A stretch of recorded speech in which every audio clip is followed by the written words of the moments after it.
Bonjour et bienvenue sur Sak Pase Sainte-Lucie. Nom c'est Dr. Maggie Rémy. Nous bien contents de rencontrer pour l'autre émission de Sak Pase Sainte-Lucie.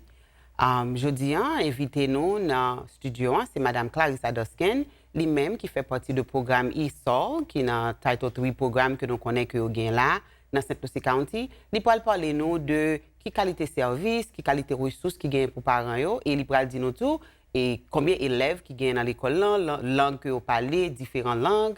Et dans quel pays que Timon sa sorti et comment lui-même il là pour recevoir aider Timon sa yo. Nous espérons que tout le monde ait passé un bon été et que nous recommencer à aller à l'école très bien. Donc, si t'attendez, faisons autres mots connaît que qui service que nous allons parler jeudi. Good morning, Miss Clarissa, and welcome to Sak Pase Sainte-Lucie. Good morning. Thank you so much for inviting me to your audience. Okay. Please tell us a little bit first about yourself for anyone in the audience who probably doesn't know what you do in the school district. Just tell us a little bit about yourself. Sure.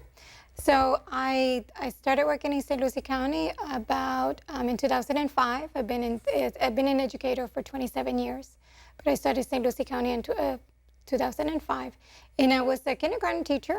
And later in 2010, I began this work in St. Lucie County as the ESO program manager for the program ESO in Title III. Okay, great. Now. So, Madame Clarissa, ça fait nous connaître que lui-même il travaille dans l'école depuis plusieurs années. Il était un professeur dans kindergarten et puis en 2010 il est venu dans le programme ça et il sort le programme là comme nous connaissons anglais comme en deuxième langue. Donc dans Title 3 programme là dans St. Lucie County en 2010. And now I'm currently the coordinator of the program as well as supporting with translation services. We have over 47 languages spoken in St. Lucie County, so we do have to provide translation services for our families. OK. Elle coordinatrice programme ça et elle aide dans service pour faire traduction pour monde et puis il y a plus que 47 langues qui ont parlé là et dans l'école là. Donc lui-même c'est ça le fait, l'aider avec service et coordonner programme là. So a part of my responsibilities is to support families, schools, students, teachers. And we try to involve also the community, so I'm very thankful for giving me the opportunity to speak to your audience because we are looking for community partners that will share with us the ability to support our families and our students learn English, acclimate to our country, and be able to be successful. À part que l'aider avec service en traduction dans l'école là et travailler ensemble avec parents autour, en bas ressources qui gagnent, les fiers que les capables participer et travailler ensemble avec l'autre monde dans la communauté pour capable créer un partenariat pour capable aider faire monde dans la communauté à connaître qui qualité service qui gagne là dans l'école là. So in terms of the services, first let's tell us a little bit more about the program. I know you said there are several different languages, students come from different countries. Tell us a little bit about the program. So part of our program is to ensure that our students are learning the language at the same time they're learning the academic content at their grade level. Un travail que lui-même fait, surtout dans le programme, c'est assurer que Timonio comprenne notre traduction et puis dans l'académie pour Timonio capable de faire bien.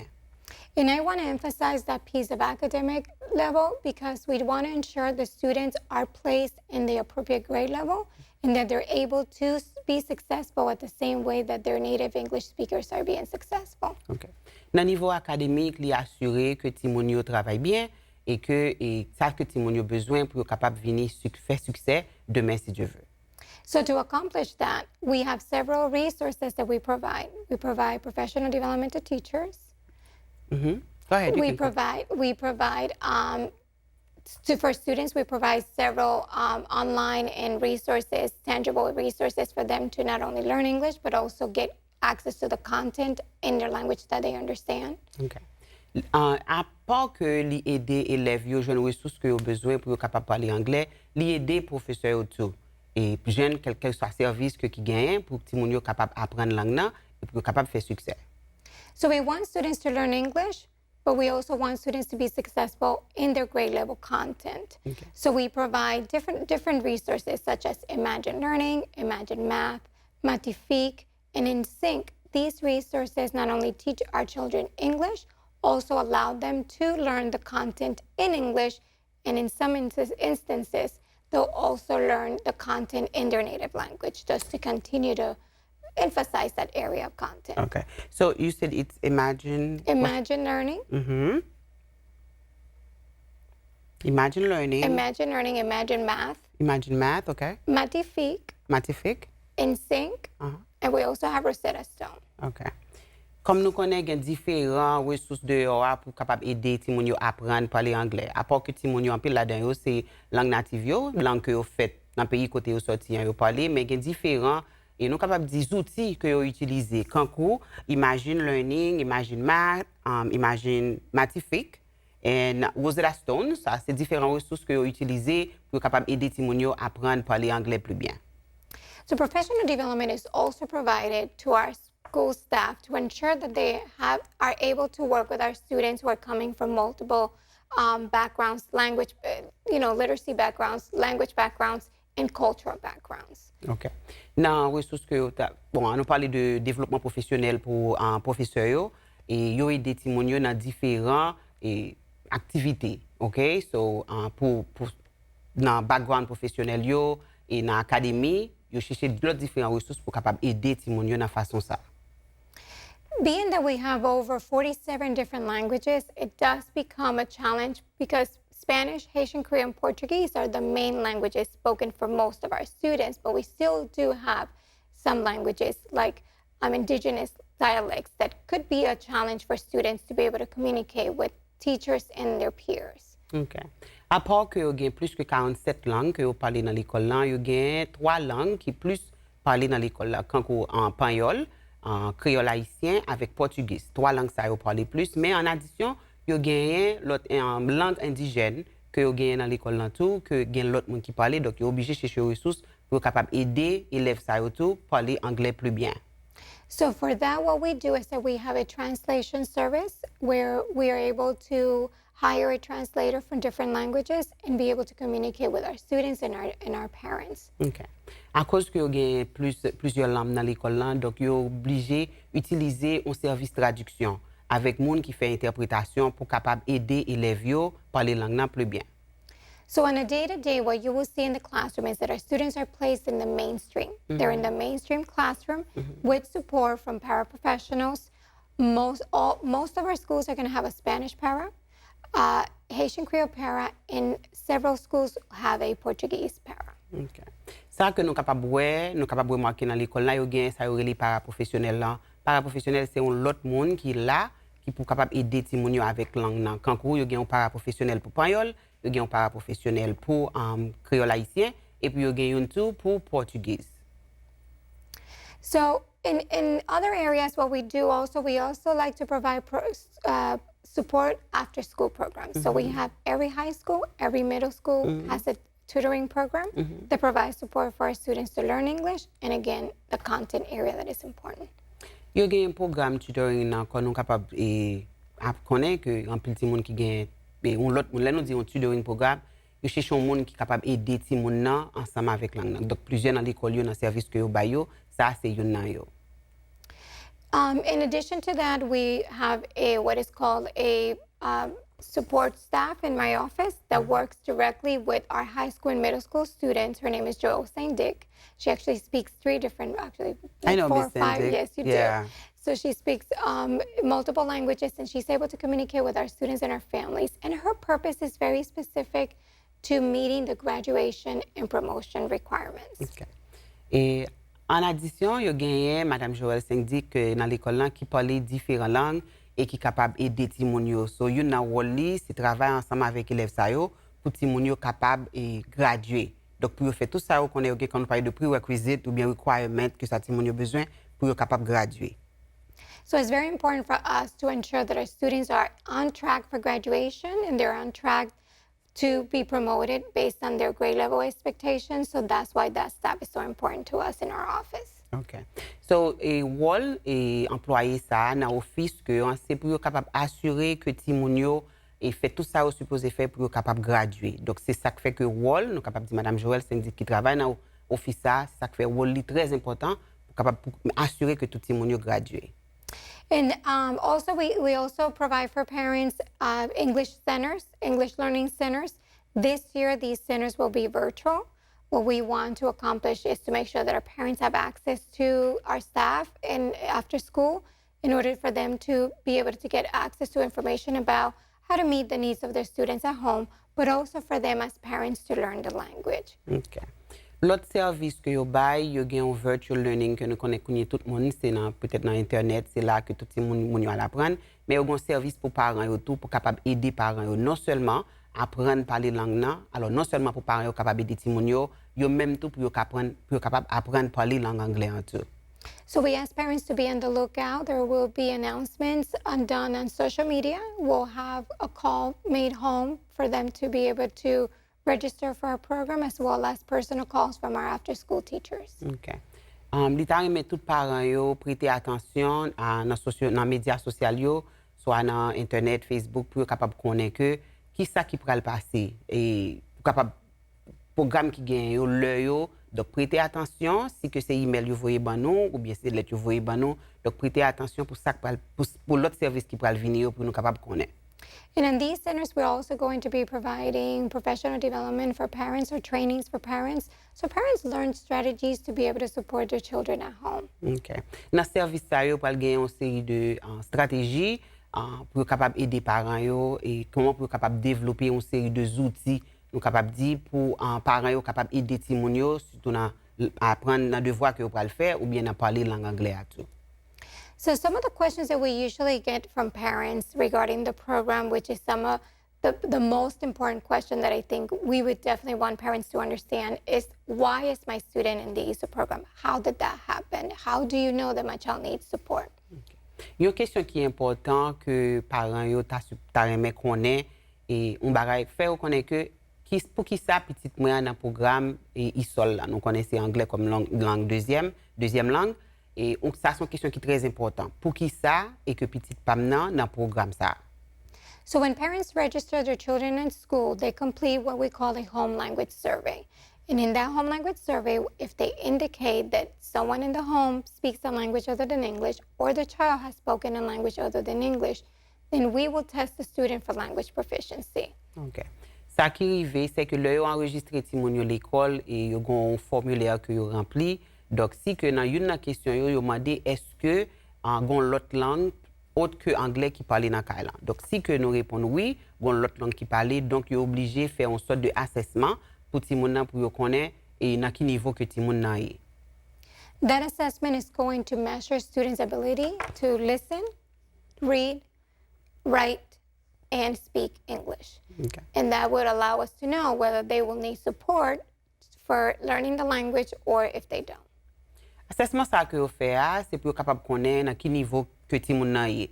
Soit dans comment ti moun est-ce que ti moun entend anglais bien, est-ce que le parle anglais bien, est-ce que l'écrit anglais bien. Donc c'est à partir de questionnaire ça que vous assessment ça que vous fait pour ti moun pour capable connaître à quel niveau pour mettre ti moun. Sometimes parents get concerned and think that if their child is in the ESO program, that means that the students are going to be placed in a classroom that will be speaking their native language, but that's not true.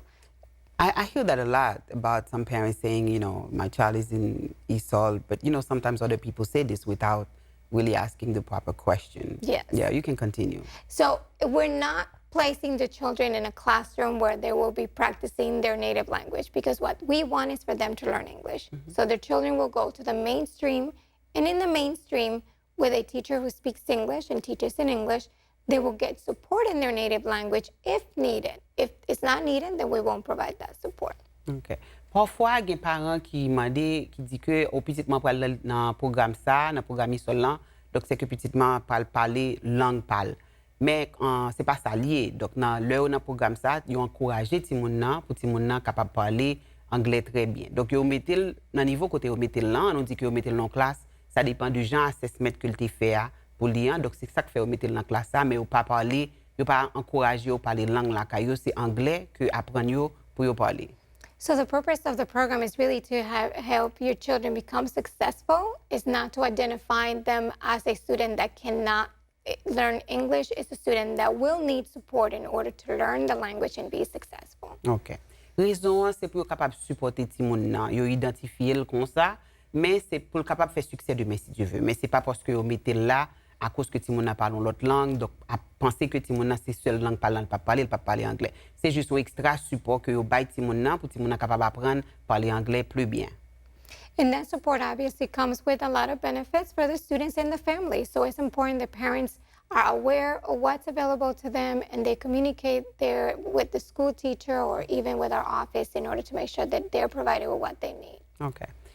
Service ça vient avec différents supports. OK? Donc, il est important que pour parents yo communiquer ensemble avec professeurs et timon pour être capable de connaître qui service et qui ressources qui gagnent pour timon. Especially now, our population has grown exponentially. When I started this position, we were about 2,200 students. We have grown close to 4,500 students at this point. L'heure a commencé le programme là et l'école a gagné à peu près 2200 élèves. Qu'on y a plus que 4500. Donc c'est que son programme a grandi.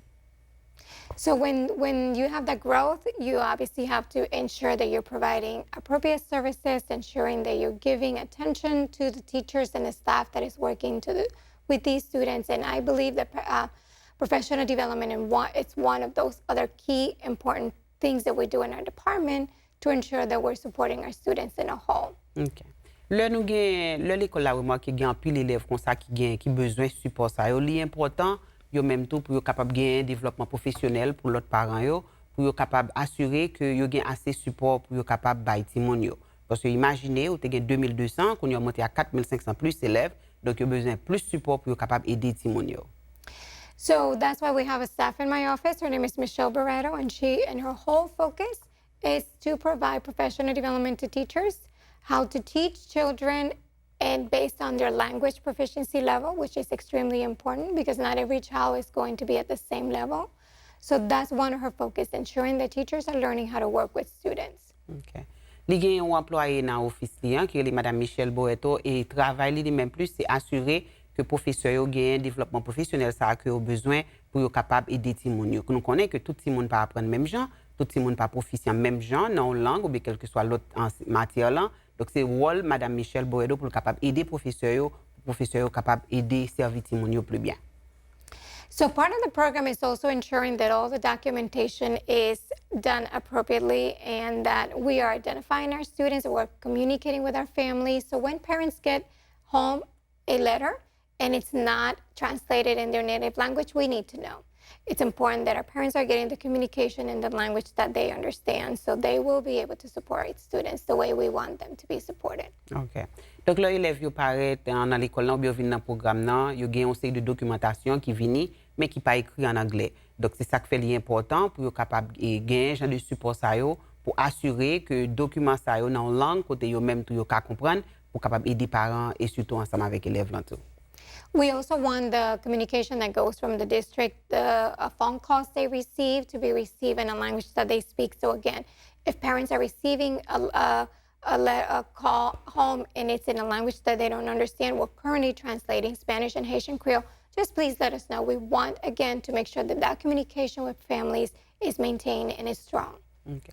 Si que nous avons recevoir un appel de l'école et que n'est pas dans la langue que nous comprenons, fait l'école connaître parce que et quelle que soit la documentation que vous voyez dans nous ou bien si vous nous parler dans une langue que nous pas comprendre, soit en espagnol ou bien en créole haïtien, fait l'école connaître parce que vous avez main pour nous recevoir appel dans la langue nous côté nous capable comprendre exactement qui ça vous voulez faire pour nous qui ça vous voulez faire nous connaître de programme là.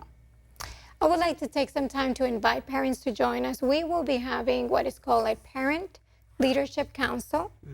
And in this council, what we're seeking is support from the community and parents to help us develop and make our programs stronger. So some parents are going to be receiving a call for invitation. We ask that they join. This is actually a board, it's a body that will be making decisions, helping us ensure that our program is meeting the expectations that we are supposed to be meeting, and also getting ideas. Parents have great ideas in how they can be supported as well. Okay. Il y a un programme que vous allez commencer là, Parent Leadership Council. Et c'est un programme, nous sommes capables de dire un body, un board, un groupe monde qui c'est compris ce parent qui peut le faire. Donc parce que vous avez opinion parents comment pour capable d'aider aider petit tout.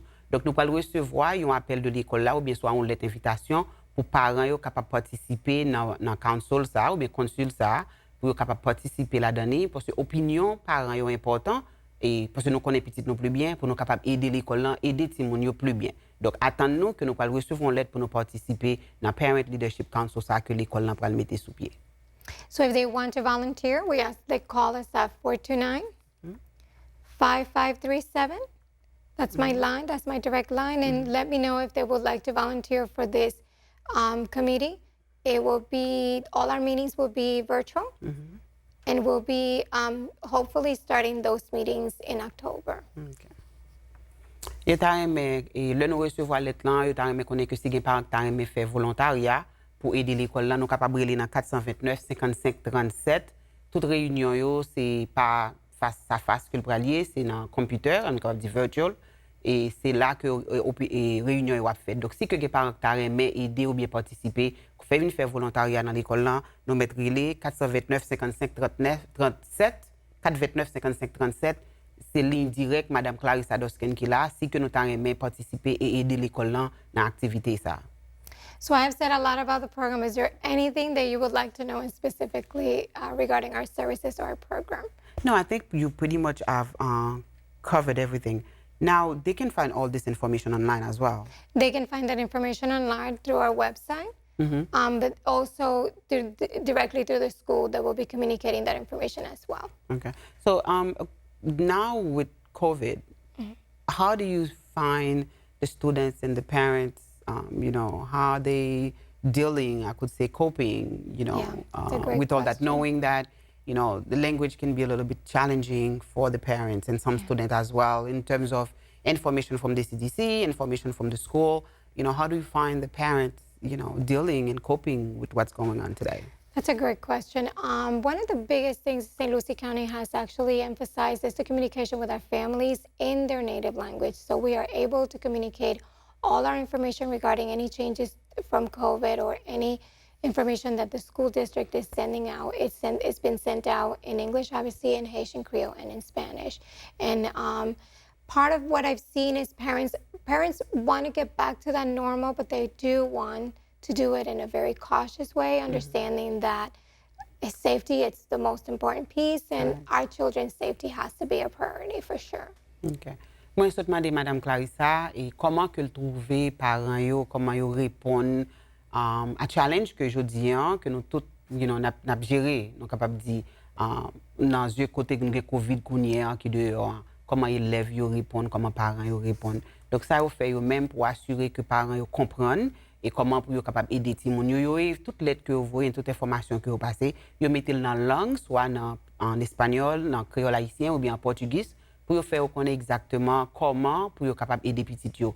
Bien que parents yo ta mais retourner dans la vie normale que Jean te gagné avant Covid, mais tout comprendre que yo supposé prendre pile précaution et pour tête yo ensemble avec ti moun yo et puis protéger moun qui dans l'école yo tout. Donc pour cela, tout parents yo mettez toute compréhension dehors pour être capable de faire travail là ensemble avec l'école là plus bien.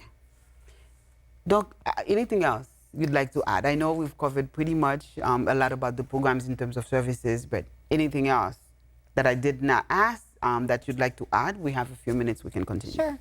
Well, honestly, I just really want to encourage parents to communicate with us. They have my number.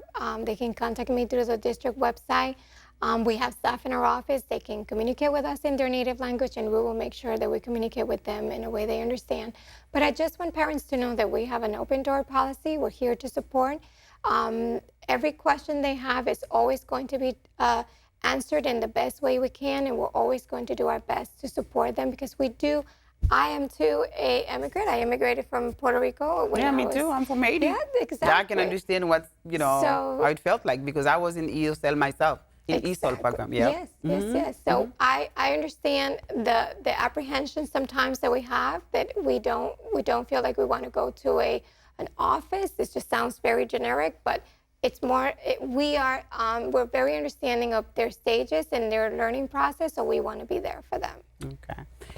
Comme Madame Clarissa se dit, lui-même tout, lui c'est un immigrant, j'aime partager que moi-même tout sur Haïti, lui-même lui sorti en Porto Rico, nous comprenons très bien ça qu'a fait là, ou que parfois le papa parle langue, il capable de gens, intimidant pour l'arrivée dans l'office, ou pas comment pour exprimer, mais c'est pour ça que on mettait genre de programme ça au sous-pied pour capable aider parents yo comprendre ça qu'a fait là, mettez toute information dans la langue yo, quand vous leur relez nous parler créole. ou bien vous parlez espagnol, ou bien vous parlez portugais, ou bien vous écrivez information dans la langue que nous comprenons. Donc, il est capable un petit genre, il y a des gens qui sont peut-être capable peur ou bien trouver ça un peu challenging pour eux, nous capable de dire. Donc, c'est pour ça que vous mettez gens de ressources à dehors pour être capable d'aider parents ensemble avec les plus bien. Donc, pas oublier, nous sommes capables de relayer Mme Clarissa Doskin dans 772 429 55 37. Ça, c'est ligne directe. Si que nous avons besoin, si nous avons une question. And I'm pretty sure if someone were to call your office, someone will be able to speak with them in their native language. That's what this program is. That is correct. OK, donc pas hésiter. Si que nous avons une question ou bien on bagage quelconque, si nous arrivons, nous relayer et que nous ne pas parler langue, nous avons demandé pour un monde qui parle langue pas nous. Parce que le programme, c'est pour ça là. Donc, pas hésiter, relais dans 772 en 429 55 37. Ça, c'est ligne directe, Mme Clarissa. Et pas oublier, si des parents qui t'ont participer dans le leadership council là, et relais dans le numéro ça, ils vont commencer en octobre, ils vont envoyer l'aide à nous, ils vont écrire nous, nous pas même besoin de venir dans l'école là, tout c'est dans le computer que a fait online, en internet, virtually, nous capable de dire. Donc, essayez de participer pour nous capable de connaître qui ça qui passer dans le niveau de l'école là pour les affaires petites nous. Et puis nous-mêmes tout pour nous capable de parler langue un peu plus bien. Madam Clarissa, it's been a pleasure, and I thank you for coming in this morning and share valuable information with the community. Thank you for having me. I appreciate it. Nous dit tout le monde merci qui te prend temps pour t'étendre ça qui passe matin. Donc, comme nous entendons, Madame Clarissa Doskin lui-même travaille dans le titre programme ISOL dans l'école Sainte-Lucie. ISOL, c'est langue et les gens qui parlent une deuxième langue. Il y a un peu d'élèves qui sortent de l'autre côté, il y a plusieurs langues que vous parlez, mais 3 langues qui sont plus officielles, c'est espagnol, créole haïtien avec portugais. Donc, il y a un conseil de service que vous mettez sous pied pour nous capable aider nous, aider Timonio pour capable apprendre à parler anglais plus bien.